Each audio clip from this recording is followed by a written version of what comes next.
ಶ್ರೀಮನ್ ಭಗವನ್ ನಾರಾಯಣನ ಪುಣ್ಯ ಸ್ಮರಣೆಯಿಂದ ನಮ್ಮ ಆಜನ್ಮಗಳ ಪಾಪಗಳು ನಶಿಸಿ ಪುಣ್ಯ ಪ್ರಾಪ್ತಿಯಾಗುತ್ತದೆ ಎಂದು ಪುರಾಣಗಳಲ್ಲಿ ಉಲ್ಲೇಖಿತವಾಗಿದೆ. ಈಗ ನಾಮಾಂಕಿತಗಳನ್ನು ನೋಡೋಣ. ಓಂ ಕೇಶವಾಯ ನಮಃ.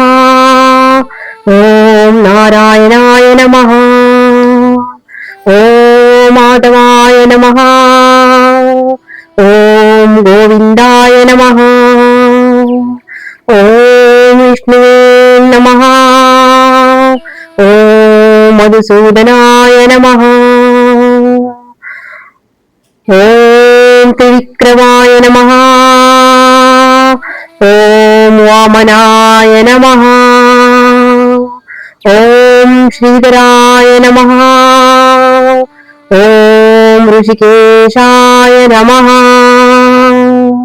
ಓಂ ಪದ್ಮನಾಭಾಯ ನಮಃ. ಓಂ ದಾಮೋದರಾಯ ನಮಃ.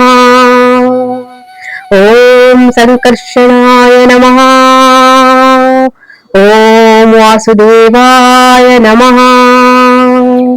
ಓಂ ಪ್ರದ್ಯುಮ್ನಾಯ ನಮಃ. ಓಂ ಅಯುದ್ಧಾಯ ನಮಃ. ಓಂ ಪುರುಷೋತ್ತಮಾಯ ನಮಃ. ಓಂ ಅಧೋಕ್ಷಜಾಯ ನಮಃ. ಓಂ ನಾರಸಿಂಹಾಯ ನಮಃ. ಓಂ ಅಚ್ಯುತಾಯ ನಮಃ. ಓಂ ಜನಾರ್ದನಾಯ ನಮಃ. ಓಂ ಉಪೇಂದ್ರಾಯ ನಮಃ. ಓಂ ಹರಿಯೇ ನಮಃ. ಓಂ ಶ್ರೀಕೃಷ್ಣಾಯ ನಮಃ. ಇತಿ ಶ್ರೀ ಭಗವನ್ನಾರಾಯಣ ಸ್ಮರಣೆ ಸಂಪೂರ್ಣಂ. ಈ ವಿಡಿಯೋ ಇಷ್ಟವಾದಲ್ಲಿ ನಮ್ಮ ಚಾನೆಲ್ಗೆ ಸಬ್ಸ್ಕ್ರೈಬ್ ಆಗಿ ಮತ್ತೆ ಲೈಕ್ ಮಾಡಿ ಮತ್ತೆ ಈ ವಿಡಿಯೋ ಬಗ್ಗೆ ನಿಮ್ಮ ಅಭಿಪ್ರಾಯಗಳನ್ನು ಕಮೆಂಟ್ ಬಾಕ್ಸ್ ನಲ್ಲಿ ತಿಳಿಸಿ.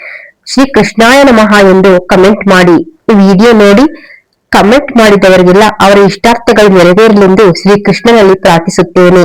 ಶ್ರೀ ಕೃಷ್ಣಾರ್ಪಣಮಸ್ತು.